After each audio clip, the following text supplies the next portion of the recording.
जिसमें प्रश्न किया गया है कि विद्वानों को शीघ्र क्या करना चाहिए, तो उत्तर दिया गया कि वह संसार की जो परिपाटी चली आ रही है उस परिपाटी को क्या कर देना चाहिए, छेद देना चाहिए।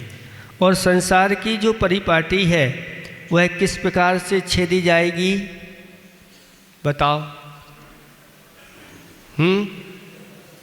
संसार की परिपाटी को कैसे छेदेंगे?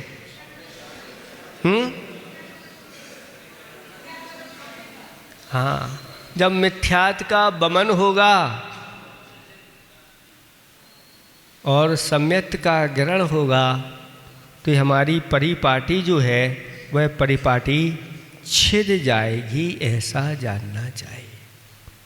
इसलिए इस सम्यक्त को प्राप्त करने के लिए पुरुषार्थ करना चाहिए। ऐसे नहीं काल लब्धि आएगी तो सम्यक दर्शन हमारे लिए हो जाएगा। फिर पुरुषार्थ क्या कहलाता है? फिर तो सब ऐसे भाग्य के भरोसे बैठे रहेंगे तो क्या मिलेगा? कुछ नहीं मिलने वाला भाग्य के भरोसे। अगर पूर्व का किया हुआ भाग्य होगा, पुरुषार्थ होगा तो भाग्य बन के आएगा। और ऐसा अगर धर्म संबंधी हमने कुछ पुरुषार्थ ही नहीं किया तो भाग्य में क्या मिलेगा? इसलिए आचार्य भगवान कहते हैं कि इसके लिए पुरुषार्थ करना चाहिए। जैसे हम लौकिक विद्या प्राप्त करने के लिए कितना पुरुषार्थ करते हैं। बच्चे लोग हैं, छोटे से हैं, अभी बड़े ही नहीं हो पाए बेचारे, 5 साल के भी नहीं हो पाते, और क्या कर देते हो?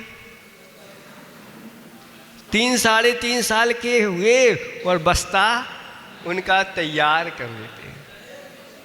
कितनी तैयारी देख, कितने माता पिता देखो, कितने महान हैं माता पिता, अपने बच्चों की कितनी चिंता है, हैं? इस संसार का बस्ता कैसे लाद देते हैं, बड़ी जैसे भी हो ये पढ़ना चालू कर दे, इसे कर दे। लेकिन जैसे ही 8 वर्ष के होते हैं, शास्त्रों में लिखा है माता पिताओं को ऐसे ही तैयारी बच्चों की करना चाहिए कि वह जैसे ही गर्भ से लेकर के अगर 8वें वर्ष में प्रवेश कर गया है तो ऐसे बच्चों के लिए सम्यक दर्शन प्राप्ति के लिए तुरंत गुरुओं के पास भेज देना चाहिए। माता पिता को स्वयं श्रीफल लेकर के आ जाना चाहिए। महाराज अब 8वें वर्ष में प्रवेश कर गया है, अभी इसके पास सम्यक की योग्यता आ गई है, ये आप इसके अंदर सम्यक दर्शन प्राप्त हो, इसके लिए जो उपाय हो आप करिए। कितने लोग आते हैं बताओ? आते हैं, लेकिन ये अभी बोलना भी अच्छे से नहीं आया है, लेकिन और उसको लिए पढ़ाई के लिए तो मास्टरों के पास ले जाते हैं और अच्छी फीस भी देते हैं, फीस भी देते हैं, सब चीज़ें दे देते हैं, जो कुछ देना है उनके लिए दे देते हैं। और बच्चों के लिए 1 घंटे नहीं, घंटों घंटों स्कूल में भी, और फिर इसके बाद कोचिंग अलग, और कोचिंग के बाद फिर माता पिता घर में अलग। ऐसी लौकिक पढ़ाई के लिए कितना पुरुषार्थ करते हैं, और सम्यक दर्शन आपको बैठे बैठे हो जाए। जो वास्तविक रत्न है, जीवन की अनूठी यह वस्तु है, ऐसी इस रत्न के लिए, सम्यक दर्शन रत्न के लिए कोई पुरुषार्थ किया नहीं जाता। और हम सम्यक दृष्टि हम हो जाए या हमें सम्यक दर्शन प्राप्त हो जाए, बार बार इन तत्वों का चिंतन किया जाता है। और तत्वों का चिंतन करने के बाद किसी को होता भी है और किसी को नहीं होता। उदाहरण दिया गया कि देखो 3 हैं, एक आदिनाथ भगवान, दूसरे बाहुबली भगवान और तीसरे कौन से? भरत चक्रवर्ती। तीनों ने केवल ज्ञान प्राप्त करने के लिए पुरुषार्थ किया, दीक्षा धारण की, और दीक्षा धारण करके आदिनाथ भगवान के लिए कितना समय लग गया? 1000 वर्ष तपस्या की, तब जाके उनको केवल ज्ञान की प्राप्ति हुई। बाहुबली ने 1 वर्ष की तपस्या की और चक्रवर्ती ने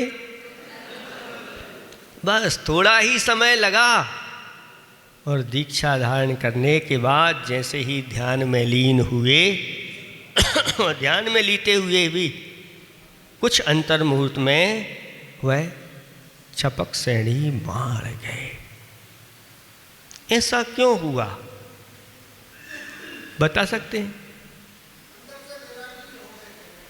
अंदर से बैरागी रहते हुए भी, घर में रह करके भी उन्होंने ऐसी साधनाएं की। आदिनाथ भगवान ने घर में रह के कोई साधना नहीं की, बाहुबली ने भी कोई साधना नहीं, मतलब युद्ध हुआ और निकल गए।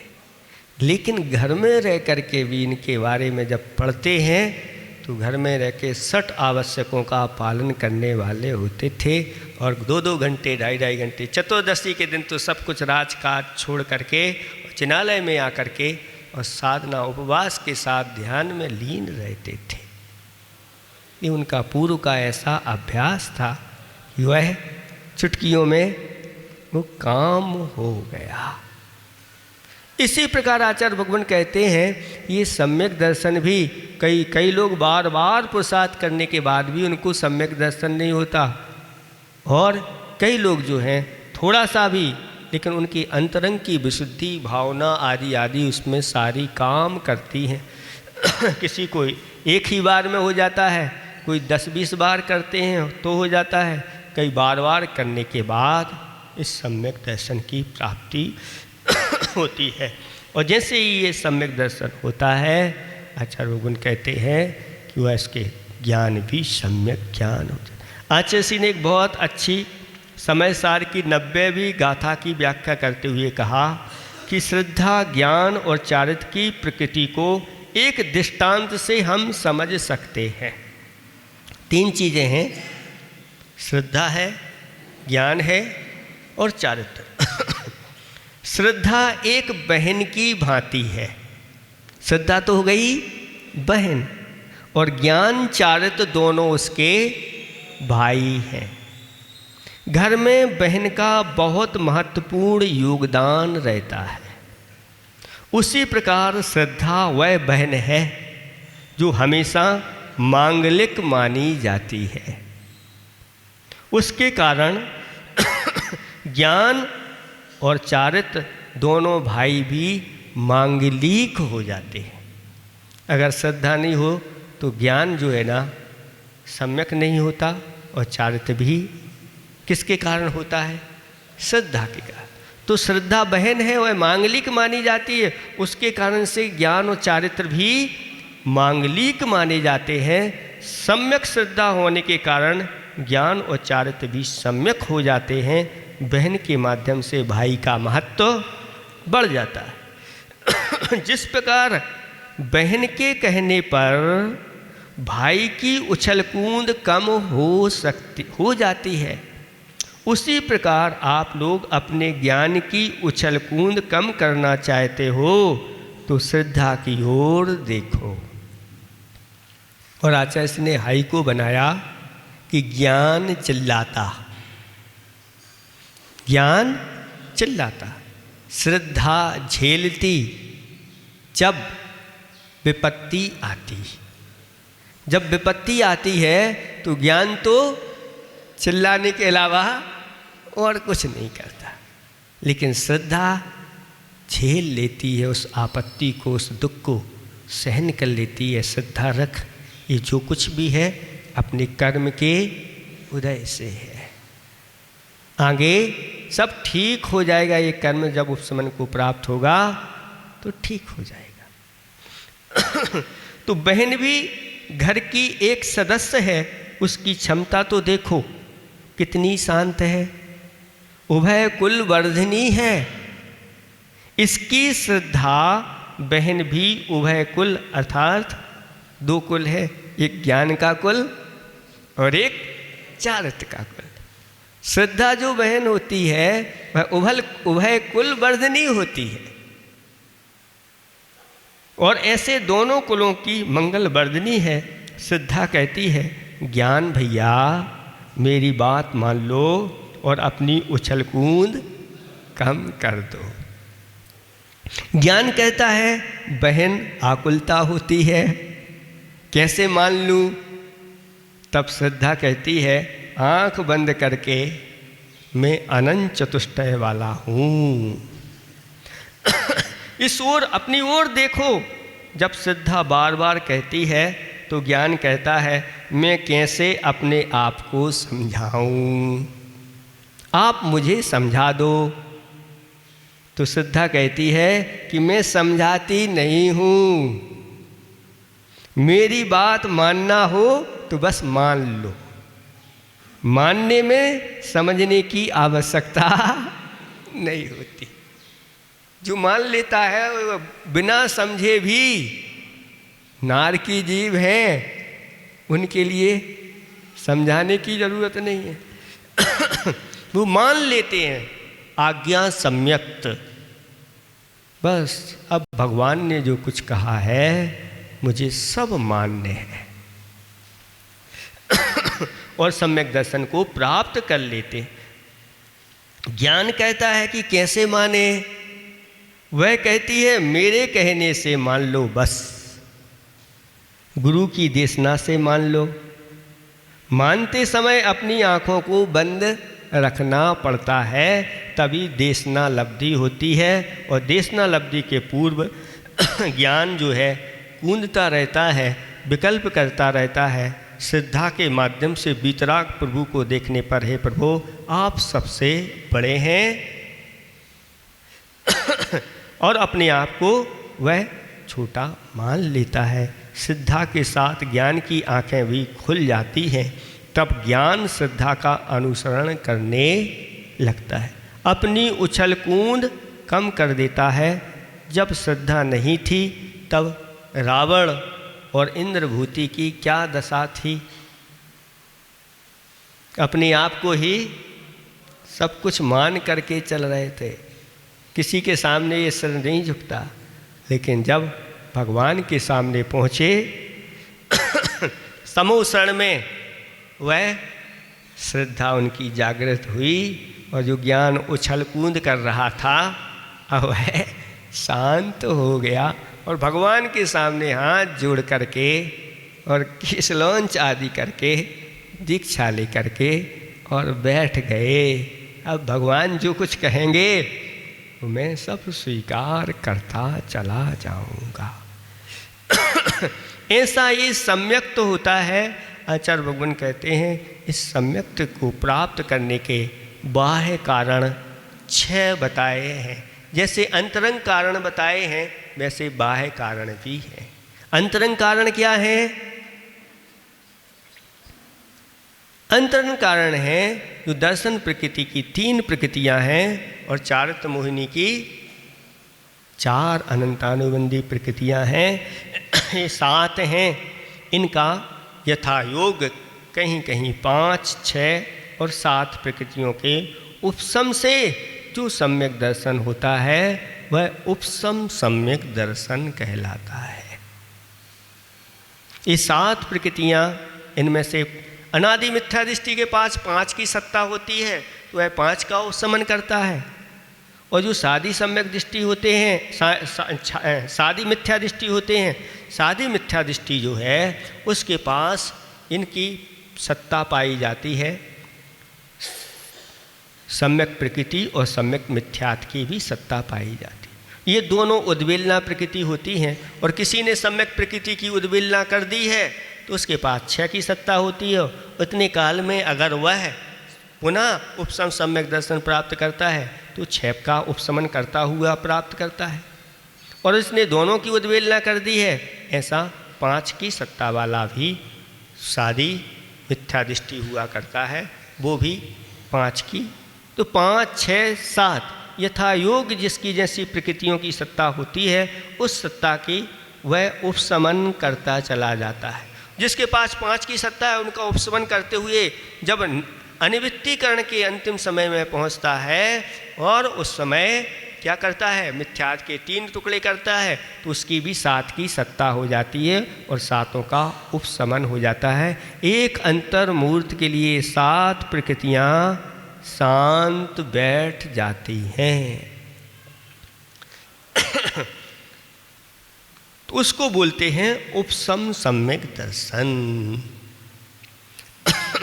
इसके बाद या तो छायोपशमक सम्यक दर्शन करो या फिर नीचे आ जाओ, इस प्रकार की व्यवस्था रहती है। इसके बाद अगर पुनः कोई अगर द्वारा उपशम सम्यक दर्शन प्राप्त करना चाहता है तो वो जल्दी नहीं प्राप्त होता। पल्योपम का असंख्यात्मा भाग काल जब व्यतीत हो जाता है तब द्वारा वह प्रथमोपशम सम्यक दर्शन कर सकता है। यानी जैसे अभी मनुष्य है, किसी को एक बार यहाँ उपशम सम्यक दर्शन हो गया तो यहाँ पर दोबारा उपशम सम्यक दर्शन नहीं होगा, क्योंकि इतना काल उसके पास नहीं है। जहाँ पर असंख्यात वर्ष की आयु होती है ऐसे नारकियों देवों और भोग भूमि के मनुष्य ये पुनः उपशम सम्यक दर्शन प्राप्त कर सकते हैं, ऐसा जानना चाहिए। तो ये भीतरी कारण है, ये अंतरंग कारण है इन कर्मों का। और एक अंतरंग कारण क्षयोपशम सम्यक दर्शन होता है। क्षयोपशम सम्यक दर्शन में क्या होता है, तो ये 7 प्रकृतियां होती हैं। इन 7 प्रकृतियों में 6 प्रकृतियां लेना। कौन सी? अनंतानुबंधी 4, मिथ्यात और सम्यक मिथ्यात। इन प्रकृतियों का क्या करता है, वह उदयाभावी क्षय कर देता है। यानी ये प्रकृतियां इस रूप में उदय में नहीं आती, यही उदयाभावी क्षय कहलाता है। और आगे जो प्रकृतियां उदय में आने वाली हैं, अभी आई नहीं हैं, उनका उसी रूप में वहाँ पर वह उपशम कर देता है, यानी वह उदय में नहीं आती। और सम्यक प्रकृति का उदय होता है। जब ऐसी दशा हो जाती है तो क्षयोपशम सम्यक दर्शन वह कहलाता है। क्षय भी है, उपशम भी है और उदय भी है। और ऐसा जब क्षयोपशम सम्यक दर्शन प्राप्त होता है तो ये इसका काल बताया है जगन्य से अंतर मुहूर्त और उत्कृष्ट से 66 सागर काल तक यह रह सकता है। बीच का मध्य का काल तो बहुत सारा हो जाता है, कई प्रकार के भेद बन सकते हैं।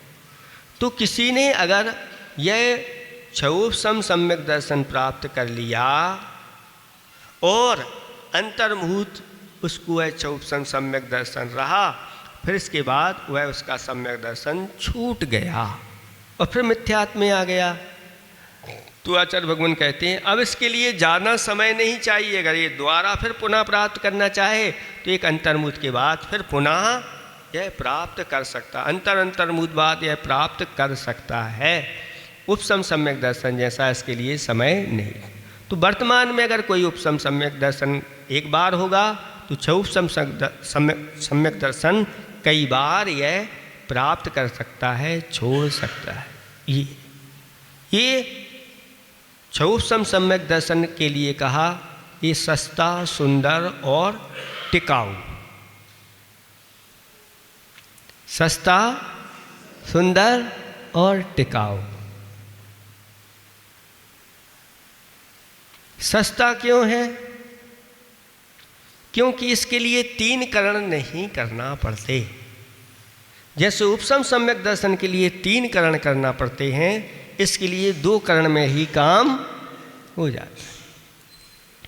सुंदर क्यों है कि यह सभी जीवों को प्राप्त, चारों गतियों के जीवों में जो गर्वज हैं और सम्मूर्छन हैं उन सबको प्राप्त हो जाता। वह गर्वज के लिए ही होता है उपशम सम्यक दर्शन, लेकिन ये सम्मूर्छन भी पंचेंद्री संगी पंचेंद्री जीव भी इसको प्राप्त कर सकते हैं। तो सुंदर है। और टिकाऊ क्यों है? टिकाऊ इसलिए कि 66 सागर तक यह सत्ता में रह सकता है, वो अंतर्मुख के लिए रहता है। इस तरह से जब क्षयोपशम सम्यक दर्शन होता है, उपशम सम्यक दर्शन में तो बिल्कुल निर्मलता रहती है, लेकिन क्षयोपशम सम्यक दर्शन में चलमल अगाड़ दोष लगते हैं। चलमल अगाड़ दोष का अर्थ होता है कि यह प्रकृति जो सम्यक प्रकृति होती है वह उस प्रकृति में ये दोष लगते रहते हैं, फिर भी दोषों के साथ साथ सम्यक दर्शन सुरक्षित रहता है, उसका अभाव नहीं होता। इस प्रकार से ये क्षयोपशम सम्यक दर्शन हो गया। फिर तीसरे नंबर का होता है छायक सम्यक दर्शन। छायक सम्यक दर्शन में तो सभी की सभी दर्शन मोहिनी और अनंतानुबंधी चार इन प्रकृतियों का क्या होता है? क्षय हो जाता है, और क्षय होने के यह सम्यक दर्शन प्रकट होता है। और एक बार क्षय हो जाए तो फिर पुनः यह छूटता नहीं कि पुनः फिर से सम्यक दर्शन प्राप्त करना। एक बार हो गया तो बस यह आपको मुक्ति प्राप्त करा करके ही रहेगा, और मुक्ति होने के बाद भी वह बना रहता है, ऐसे नहीं छूट जाए। तो एक बार अगर क्षयक सम्यक दर्शन हो गया तो बस पक्का हो गया कि अब तो ज़्यादा से ज़्यादा अगर हो जाए तो चौथे भाव में वह नियम से मोक्ष चला जाता है। उसी भाव से भी जा सकता है, अथवा स्वर्ग या नरक में जाकर के दूसरे भाव से जा सकता है, अथवा किसी ने पूर्व में मनुष्य और त्रियंच आयु का बंद कर लिया, बाद में सम्यक दर्शन छायक सम्यक दर्शन प्राप्त कर लिया, तो ऐसा जीव भोग भूमि में जाएगा, फिर भोग भूमि के बाद देवों में जाएगा, फिर वहाँ से मनुष्य होगा और मनुष्य होकर के मुक्ति प्राप्त कर लेगा। तो ये अंतरंग कारण बताए हैं, इन अंतरंग कारण आवश्यक हैं। ये अंतरंग कारण होंगे तो सम्यक दर्शन होगा। लेकिन बाह्य कारण भी आचार्य भगवंतों ने बताए हैं। ये बाह्य कारण मिलने पर अंतरंग में उपशम क्षय और क्षयोपशम हो जाता है, ऐसा जानना चाहिए।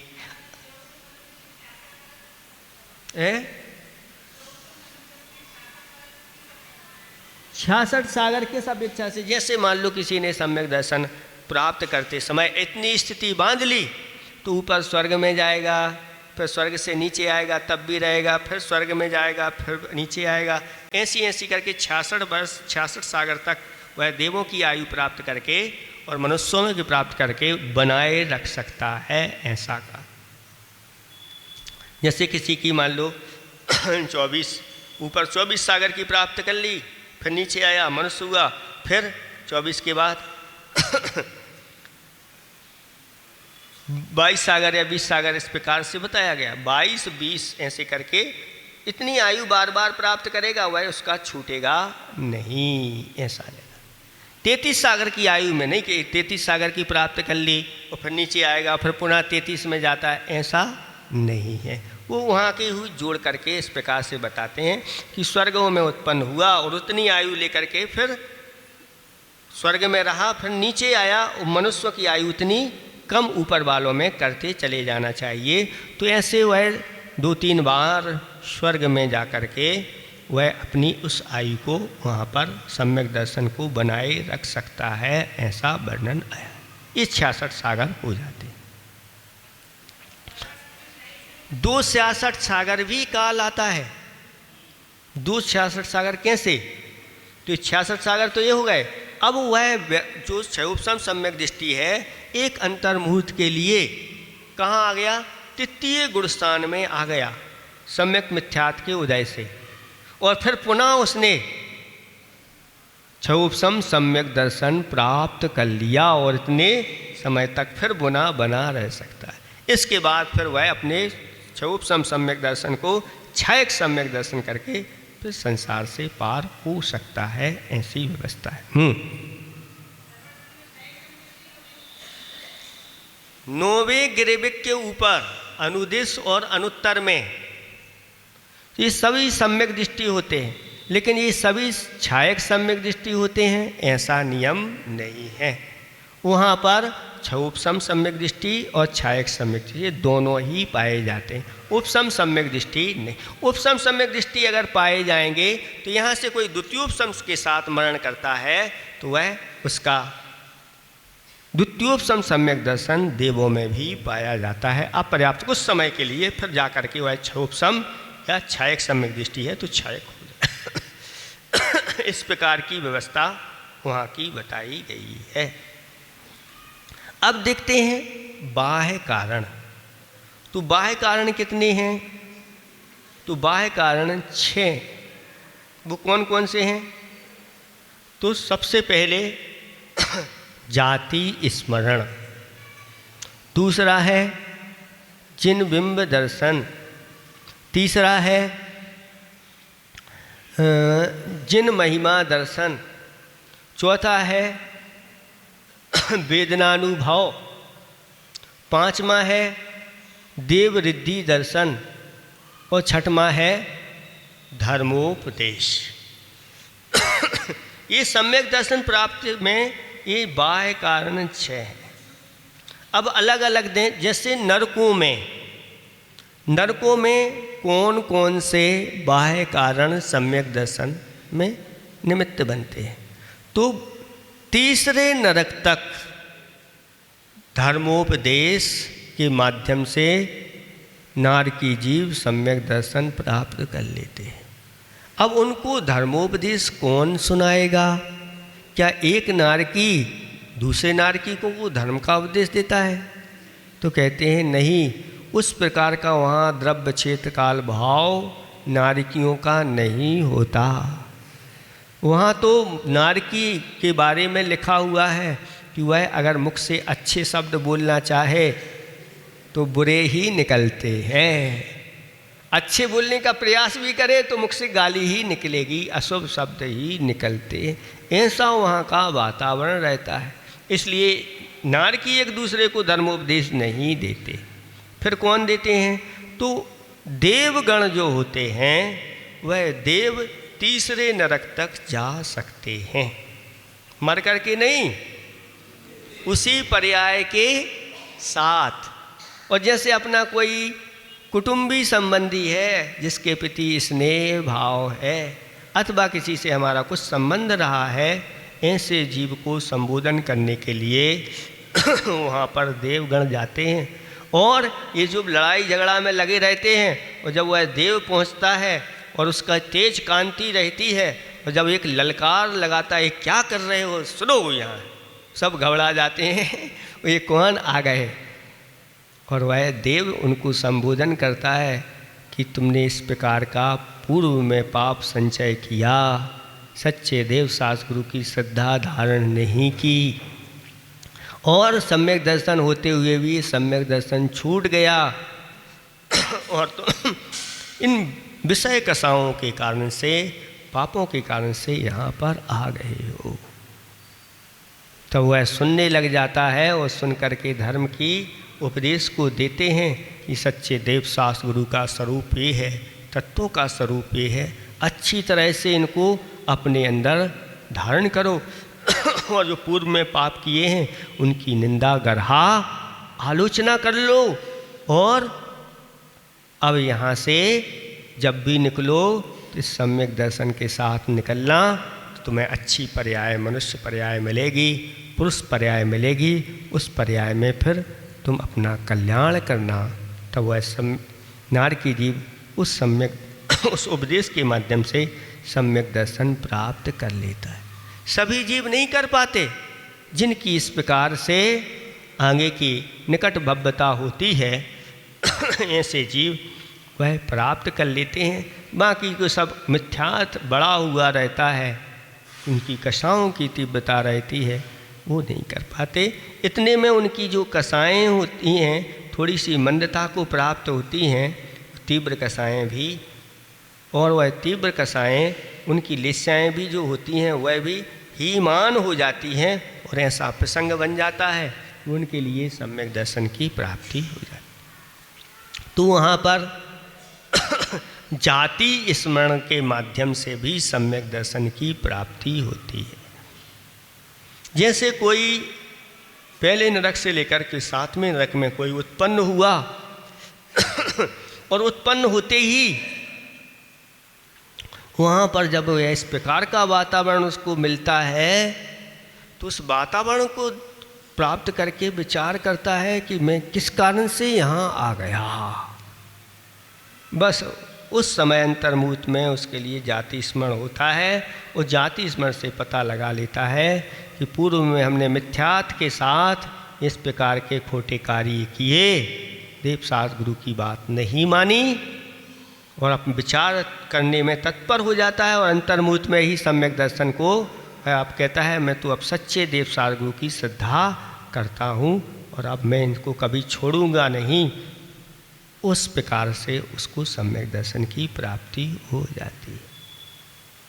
ये बताते हैं जाति स्मरण अंतर्मुहूर्त शुरुआत में ही जो जाति स्मरण होता है उस समय उसके लिए वह सम्यक दर्शन प्राप्त होने के लिए कारण बन जाता है। और वो सबके लिए बने ऐसा नहीं, कोई कोई नारकियों के लिए ऐसी स्थिति हो जाती है। और इसके बाद वेदनानुभव, तीसरा बाह्य कारण बताया गया है कि वहाँ की जब तीव्र वेदना को यह जब उत्पन्न होता है तो उत्पन्न होते समय जहाँ इसका जन्म होता है वहाँ पर नुकीले नुकीले आयुध अस्त्र शस्त्र रखे रहते हैं, और सिर के बल उन शस्त्रों के ऊपर वह जब गिरता है और शस्त्रों की चुभन साथ साथ में भूमि इसकी ऐसी भूमि रहती है कि 1000 बिच्छू एक साथ जैसे डंक मारते हैं, जैसे किसी को बहुत पावर का एक साथ करंट दिया जाता है, ऐसे ही वह जब उनको स्पर्श करता है भूमि का तो वह उसको इतनी तीव्र वेदना होती है कि उसका आत्मा हिल जाता है। तब वह विचार करता है कि मुझे ये वेदना क्यों प्राप्त हुई। तब वह पूर्व के जो अपने किए गए विषण हैं, पाप हैं, क्रोध मान माया लोभ बढ़ी हुई कषाएँ हैं, हिंसा आदि पाप हैं, परिग्रह बहु परिग्रह आरंभ, ये सब इसके कारण से मुझे ये सब वेदनाएं प्राप्त हुई। अब मैं जल्दी से जल्दी इन वेदनाओं से छुटकारा पाऊँ, इसलिए मैंने पूर्व में मुनिराजों की बात नहीं मानी, उपदेश आदि नहीं उनका सुना तो, लेकिन सुन करके भी बात नहीं मानी, और निरंतर रात्रि भोजन करने में तत्पर रहा, और मैं अनछना पानी पीता रहा, इन सब सुन करके भी इस प्रकार के कार्य करता रहा, और मैं यहाँ आ गया हूँ, ये भूल हो गई है। तब वह उसके लिए सम्यक दर्शन में वह वेदनानुभव कारण बन जाता है, ऐसा कहा गया है शास्त्र। इस प्रकार की व्यवस्था उन नरकों में भी वह सम्यक दृष्टि हो जाती। असंख्यात सम्यक दृष्टि नरकों में हैं। कितने हैं? छायक सम्यक दृष्टि भी असंख्यात हैं बताते हैं।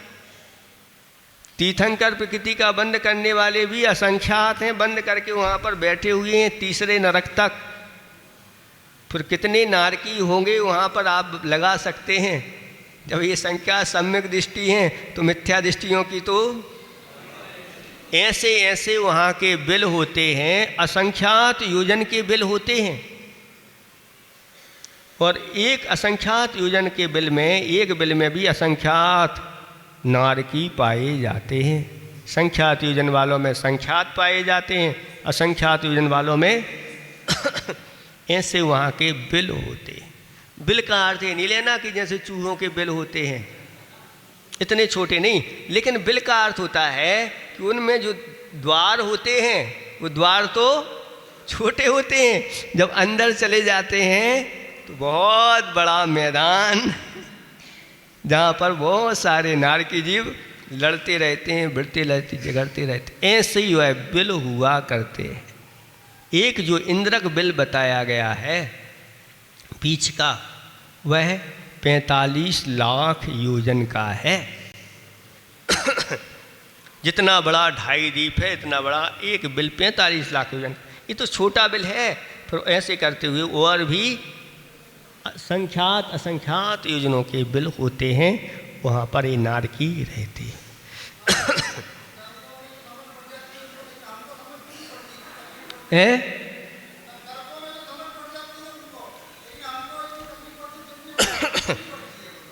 ये पूर्व का अभ्यास है। पूर्व के आदि हो गए ऐसे कई बार, अनंतों बार नरक में जाने के बाद भी अभी तक सुधरे नहीं है। ऐसी दशा। जब मार पड़ती है तब तो भगवान याद आ जाते हैं, या कोई कष्ट होता है तो भगवान याद आ जाते हैं। जब घर में कोई आपत्ति आती है तो चलो महाराज के पास, नहीं तो अच्छी दुकान चल रही है तो काय को जाना महाराज के पास। सब खाने पीने को सब अच्छा मिल रहा है, गाड़ी बंगले आदि सब है, तो महाराज के पास जाने की क्या आवश्यकता। यहाँ आकर के भूल जाता है।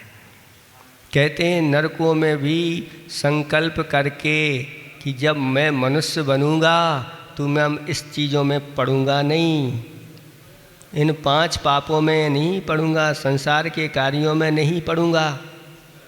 वहाँ से निकल कर के जैसे ही मैं 8 वर्ष अंतर्मुख का हुआ और सम्यक दर्शन प्राप्त करके और सबको छोड़ करके संयम धारण कर लूँगा। लेकिन जैसे ही यहाँ आया और बस्ता टांग दिया जाता है, जाओ बेटा, है जैसे हमने पढ़ लिख करके कुछ कमाने योग्य हम बन गए हैं, ऐसे तुम भी पढ़ लिख करके कुछ कमाने योग्य बन जाओ। बस यही जीवन हो जाता है। और जैसे ही बड़ा हुआ तो गांठ से गांठ बांध दी जाती है। अब भाग करके जाएगा तो कहाँ जाएगा, जा ही नहीं सकता।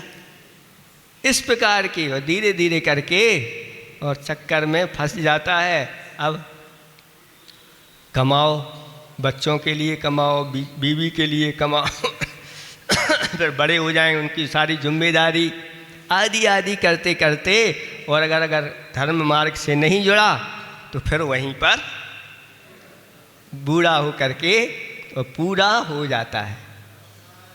बूढ़ा हो करके पूरा हो जाता है और पूरा हो करके जला दिया जाता है और नरकों की यात्रा प्रारंभ हो जाती। फिर वहीं पहुंच गया, जब मार पड़ती है, अरे फिर वहीं आ गया। ये दशा होती है। इसलिए यहाँ पर भूल जाता है कि हम पूर्व में क्या थे, क्या किया था, क्या नहीं किया। लेकिन जब कोई निमित्त ज्ञानी बता देते हैं कि ये दुख तुमने उठाए हैं, कब से उठा रहे हो, अथवा उपदेश के माध्यम से बताते हैं, तब वह सम्यक दर्शन प्राप्त करके और अपने आप को सही मार्ग पर लगाता है। ऐसी व्यवस्था वहाँ की चलती है।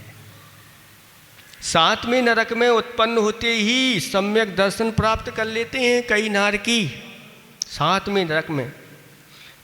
और कुछ अंतर्भूत कम 33 सागर तक वह सम्यक दृष्टि रहता है। कौन? 7वें नरक का नारकी। लेकिन जब आयु बंद करता है उस समय उसका सम्यक छूट जाता है और त्रिंच आयु का बंद करके वहाँ से निकलता है और त्रिंचों में जाके उत्पन्न होता है। ऐसी दशा हो जाती है। ये बहुत दुर्लभ चीज़ें हैं। इसलिए ये निमित्त मिलने के कारण से बाहरी निमित्त मिल जाते हैं नारकियों के लिए, और भीतर में उपशम 6 उपशम हो जाता है, तो उनके लिए सम्यक दर्शन की प्राप्ति हो जाती है। ऐसा जानना चाहिए। फिर इसके बाद मनुष्य और त्रियंचों के लिए बाह्य कारण कौन से हैं?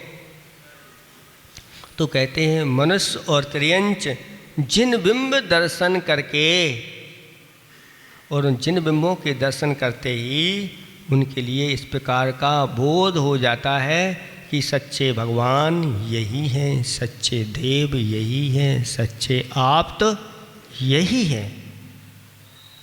इस प्रकार का जब सिद्धांत करके भगवान को दर्शन करते समय अवलोकन करने लग जाते हैं और उनका अवलोकन करते हुए भीतर से वह उनकी कसाएँ ऐसी मंद होती हैं, उन मंद कसाओं के कारण से लिस्सा बहुत प्रशस्त हुआ करती है, और लिस्सा जब प्रशस्त होती है तो इस प्रकार से क्षोभसम लब्धि आदि अंदर से होती है और उनके लिए सम्यक दर्शन की प्राप्ति हो जाती है।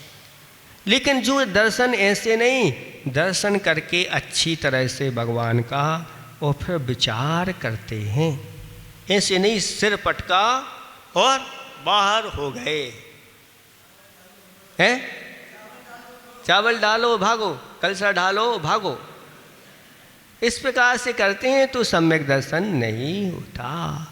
थोड़ा तत्व विचार, उतना अंतर्मूर्त का समय कुछ सोचो तो विचार तो करो, ये भगवान है तो भगवान का क्या स्वरूप है, और भगवान के सामने इस प्रकार से चिंतन तो करो, भगवान आप ही सच्चे देव हैं, वितराग हैं, आप सर्वज्ञ हैं, तो उपदेशी हैं, आपके समान कोई दूसरा भगवान है ना होगा। इस प्रकार से ऐसा चिंतन करते हैं तब जा कर के वह सम्यक दर्शन। कुछ क्षणों के लिए आप भगवान को अच्छी तरह से एकटक होकर के देखो, विचार करो, चिंतन करो, और भगवान से भावना भाव कि भगवान कब मैं इस 84 के चक्कर से छूट जाऊँ। भगवान जैसा स्वरूप आपने प्राप्त कर लिया है मुझे भी ऐसा स्वरूप प्राप्त हो, ऐसी भावना करना चाहिए। कुछ समय भावना करते हैं तो अब सम्यक दर्शन होने के लिए आप उतना समय ही नहीं देते तो कैसे सम्यक दर्शन होगा? इतना समय देना चाहिए। तो ये जिन बिंब दर्शन है, जिन बिंब दर्शन के कारण से मनुष्यों के लिए भी और त्रियंचों, मनुष्यों के लिए आपने तो सुना होगा कि गौतम इंद्रभूति जो अभिमानी थे, मिथ्या दृष्टि थे, लेकिन जैसे ही उन्होंने जिन बिंब के दर्शन किए उनका मान गलत हो गया और सम्यक दर्शन की प्राप्ति उनके लिए। समूषण में, समूषण के बाहर ऐसे सिद्धार्थ वृक्ष होते हैं, चैत्य वृक्ष होते हैं, स्तूप होते हैं, जिन भवन में जिन भगवान की प्रतिमा रहती हैं, ऐसी इन प्रतिमाओं के दर्शन करने से मनुष्यगण सम्यक दर्शन की प्राप्ति कर लेते हैं, देव भी सम्यक दर्शन की प्राप्ति। नंदीश्वर के जिनालयों में जिन बिंब विराजमान होते हैं, बहुत सारे ऐसे मिथ्या दृष्टि देव सम्यक दृष्टि देवों के साथ जाते हैं, उनको भी, देवों को भी हो जाती, तो मनुष्यों को भी होती है और त्रियंचों के लिए भी। त्रियंच भी समूषण में जाते हैं तो उनके लिए जिन बिंब के दर्शन हो जाते हैं तो उससे ही उनको सम्यक दृष्टि वह बन जाते हैं, फिर समूषण में जाकर के भी कुछ सम्यक दर्शन को प्राप्त करते हैं, ऐसा कहा गया है। और भी जहाँ जहाँ जिनालय होते हैं, अगर कोई इस प्रकार के त्रियंच रहते हैं, कब उनको सम्यक दर्शन प्राप्त हो जाए पता नहीं होता। इसलिए बाहर जो मानस्तंभ आदि बनाए जाते हैं, ये मानस्तंभ कुछ पशु पक्षी भी होते हैं जिनको खुले में इस प्रकार के दर्शन हो जाते हैं। और विमान निकालने की परंपरा भी इसीलिए कही गई है कि यहाँ कोई मान लो जैनेतर लोग भी दर्शन करने नहीं आ पाते, कुछ लोग ऐसे होते कभी मंदिर ही नहीं आते, तो उनको भैया चलो भगवान ही को अपन ले चलते हैं, कम से कम भगवान के घर पर पहुँचेंगे तो तब इसके लिए तो बाहर आ जाएंगे और भगवान के दर्शन कर लेंगे, हो सकता है उनके लिए सम्यक दर्शन हो जाए। पशु पक्षी भी रास्ते पर रहते हैं और ऐसे भगवान के दर्शन करके वह सम्यक दर्शन, जिन बिंब दर्शन भी सम्यक दर्शन में कारण होता है। और जब जिन बिंब का दर्शन, इसी के अंतर्गत ये जिन मुद्रा भी आ जाती है, यानी जिन बिंब दर्शन आया है तो वहाँ पर आचार्य भगवंत के दर्शन करके, उपाध्याय परमेष्टि के दर्शन करके, साधु के दर्शन करके भी सम्यक दर्शन की प्राप्ति होती है, ये सब उसी के अंतर्गत ले लेना चाहिए। इसके बाद जाति स्मरण भी हो जाता है। किसी किसी पशु पक्षियों को जाति स्मरण होता है। उस जाति स्मरण के कारण से वह विचार करते हैं कि मैंने इस प्रकार के दुख क्यों उठाए। तो जटायु पक्षी जैसे ऐसे पक्षियों के लिए जाति स्मरण हो जाता है। ऐसे बहुत सारे उदाहरण शास्त्रों में मिलते हैं कि पशु पक्षियों के लिए जाति। हाथी को जाति स्मरण हो गया, जो पूर्व भाव में पार्श्वनाथ भगवान का जीव था उसके लिए। त्रिलोक मंडन हाथी के लिए भी जाति स्मरण हो गया था, और जाति स्मरण से सम्यक दर्शन को प्राप्त कर लिया था। तो इस प्रकार से जाति स्मरण के कारण से मनुष्यों को भी जब जाति स्मरण किसी किसी को हो जाए तो वो भी सम्यक दर्शन प्राप्त कर लेता है। फिर इसके बाद बताया है जिन महिमा दर्शन। मनुष्य और त्रियंश जब जिन महिमा देखते हैं, पंच कल्याणक जब मनाए जाते हैं तीर्थंकरों के, तो मनुष्य और त्रियंश उस कल्याणक को देख करके भी सम्यक दर्शन प्राप्त कर लेते हैं।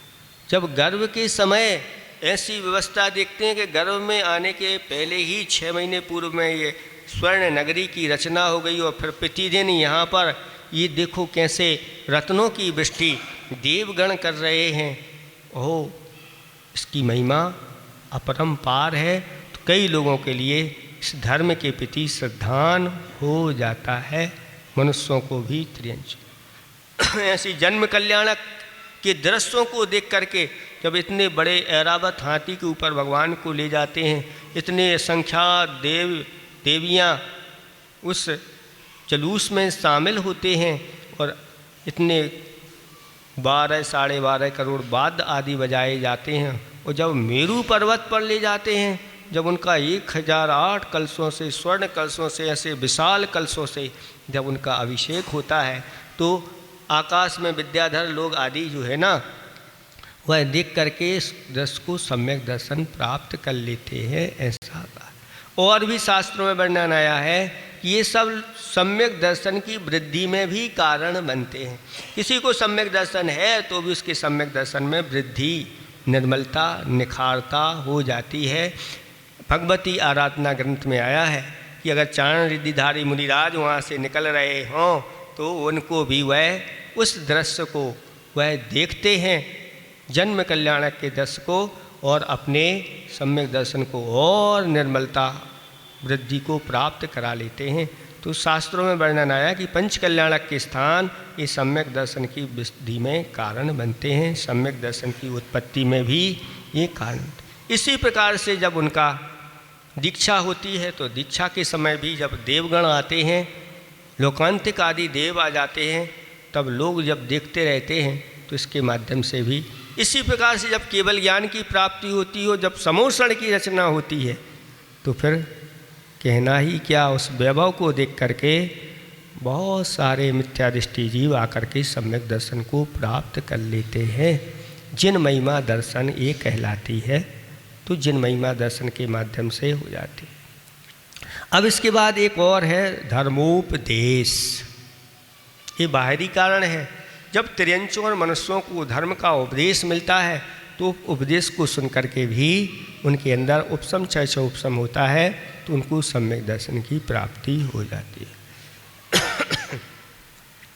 समोषण में भी धर्म का उपदेश दिया जाता है।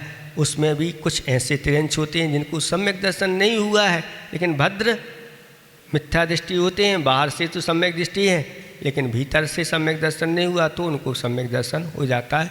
अथवा जहाँ जहाँ त्रियंचों मनुष्यों को उपदेश दिया जाता है, उस उपदेश के माध्यम से ये हो जाता है।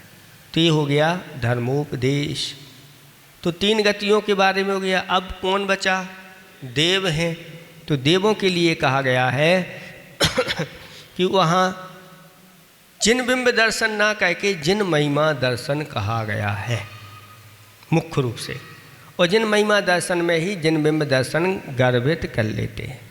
क्योंकि जब जिनेन्द्र भगवान की पंच कल्याणक के माध्यम से महिमा दिखाई जाती है तो मिथ्या दृष्टि देव भी उसमें शामिल होते हैं, और जब देखते हैं कि ये तो इंद्र हैं, ये हम सबके स्वामी हैं, और ये स्वामी भी किंकर बन करके उनकी सेवा में लगे हैं, ये धर्म महान है। इस प्रकार से उस धर्म के प्रति उनकी आस्था जागृत हो जाती है। इसके बाद वहाँ पर एक देव रिद्धि दर्शन होता है। जो अल्प रिद्धि वाले देव होते हैं वो महारिद्धि वालों को देख करके इस प्रकार से विचार करते हैं कि मुझे इस प्रकार की अल्प रिद्धि क्यों मिली, उनको मारे। तब विचार करते कि मैंने जो कुछ धर्म किया है वह मिथ्यात्व के साथ किया है, सही धर्म नहीं किया, उसके फलस्वरूप मुझे ये अल्प रिद्धियाँ मिली हुई है। मुझे इस प्रकार से निम्न देवों में उत्पन्न होना हुआ है। उनको पीड़ा होती है, मानसिक पीड़ा होती है। तब वह विचार करते हैं और विचार के साथ साथ वह उनके पास जो भी अवधि या कुअवधि ज्ञान होता है उसके माध्यम से वह जान लेते हैं। तब वह सच्चे देव शास्त्र गुरु के प्रति अपनी श्रद्धा दृढ़ कर लेते हैं और सच्चा धर्म यही है, ऐसा ही है। इस प्रकार वह उनकी श्रद्धा उत्पन्न हो जाती है, उनको सम्यक दर्शन की प्राप्ति हो जाती है। तो ये देवरिद्धि और जाति स्मरण भी वहाँ पर होता है। जाति स्मरण क्या है? तो उत्पन्न होते ही मैं यहाँ क्यों उत्पन्न हुआ, जाति स्मरण हो गया, पूर्व उनको दिखने लगता है। उस जाति स्मरण होते ही उनके लिए सम्यक दर्शन की प्राप्ति हो जाती है कि मैं यहाँ इस धर्म के फल से यहाँ आया हूँ, लेकिन मैंने धर्म तो किया है लेकिन भीतर से सम्यक दर्शन नहीं हुआ था, लेकिन इतना ये फल मिला कि मैं यहाँ उत्पन्न हो गया। सच्चा धर्म यही है, सच्चे गुरु यही हैं, सच्चे तत्व जिनवाणी यही है। इस प्रकार से श्रद्धा कर लेते हैं तो उनको भी सम्यक दर्शन की प्राप्ति हो जाती है। तो इस प्रकार से जिन महिमा दर्शन, जिन देव रिद्धि दर्शन और जाति स्मरण और धर्मोपदेश भी है। देव लोग भी वहाँ पर धर्म सभाएँ लगती हैं और इंद्रगण ये द्वादश सांख्य पाठी आदि होते हैं तो वह तत्व की चर्चा करते हैं। और तत्व की चर्चा करते समय जिनके पास सम्यक दर्शन नहीं होता उनके लिए सम्यक दर्शन की प्राप्ति हो जाती है। ये धर्मोपदेश की व्यवस्था हुआ करती है। इस तरह से ये सम्यक दर्शन के ये बाह्य कारण बताए हैं। इन बाह्य कारणों के मिलने पर भीतर से उपशम क्षय उपशम होता भी है और नहीं भी होता है। अगर हो गया तो सम्यक दर्शन हो गया, नहीं तो नहीं हुआ महाराज तो क्या होगा? हम पूरी जिंदगी भर धर्म करते रहे और सम्यक दर्शन नहीं हुआ तो आचार्य भगवान कहते हैं कोई बात नहीं, आपने पुरुषार्थ तो पूरा किया है ना, और चाहते भी हैं कि हमें सम्यक दर्शन की प्राप्ति हो। अभी नहीं हुआ कोई बात नहीं, अभी ढीले कर्म नहीं पड़े हैं, लेकिन यहाँ से अगर आप अच्छे स्थानों पर पहुँचोगे, जहाँ भी पहुँचोगे तो पूर्व के संस्कार ये काम करते हैं। अगर यहाँ नहीं हुआ तो वहाँ जा कर के, वहाँ नहीं हुआ तो वहाँ से यहाँ, कहीं ना कोई निमित्त मिल जाते हैं। इसलिए आचार्य भगवंतों ने कहा कि इस प्रकार की भावना करो, क्या शास्त्रों का हो पठन सुखदा, लाभ सत्संगति का। हे भगवान, मुझे हमेशा इस सुख को प्रदान करने वाले शास्त्रों का पठन मनन श्रवण होता रहे, और लाभ सत्संगति, अच्छे लोगों की संगति करोगे, जो सम्यक दृष्टि हैं, धर्मात्मा हैं, ऐसे लोगों की संगति करोगे तो कहीं भी अगर मान लो गुम गए तो वो आपको ढूंढ लाएंगे कि कहाँ हो। इसलिए फायदा है सत्संगति करने में। अगर हम भटक गए, नरकों में भी चले गए, तो भी वह सीता का जीव वहाँ पर जा कर के और संबोधन करने के लिए इंद्र का ऊपर इंद्र पर्याय प्राप्त की और इंद्र का जीव वहाँ से गया और फिर उनको संबोधन। ऐसे ही भोग भूमि में जा कर के आदिनाथ का जीव जो था वहाँ पर जा कर के और उन मुनिराज ने संबोधन किया। ये पूर्व का स्नेह, पूर्व का संबंध, इस प्रकार का अच्छे लोगों की संगति होती है तो आगे जा कर के भी। अब देवों में जा कर के देव करते क्या हैं? असंख्यात वर्षों तक रहना है, तो अब घूमने के लिए निकले हैं तो विचार करते हैं, अब अधिज्ञान से जानते हैं कि हम कहाँ थे, कौन कौन थे, लोग हमारे साथ रहते थे, कौन ने धर्मोपदेश सुना, आदि आदि, ये सब चीज़ें जान करके और फिर उनके लिए इस प्रकार से धर्मोपदेश आदि सुना देते हैं अथवा ऐसे स्थानों पर ले जाते हैं उसके माध्यम से सम्यक दर्शन की प्राप्ति हो जाती है। इस प्रकार से ये यहाँ वर्णन सम्यक दर्शन का हो गया। समय भी आपका हो गया। तत्संबंधी आपको कुछ भी जिज्ञासा हो तो आप लोग अपनी बना करके रख लेना, कल उन जिज्ञासाओं का समाधान आप लोगों का कर दिया जाएगा। जल चंदन अक्षत फूल चरूचत दीप धूप फल अति लावे, पूजा को ठानत जो तुम जानत, सो नर ध्यानत सुख पावे। तीर्थं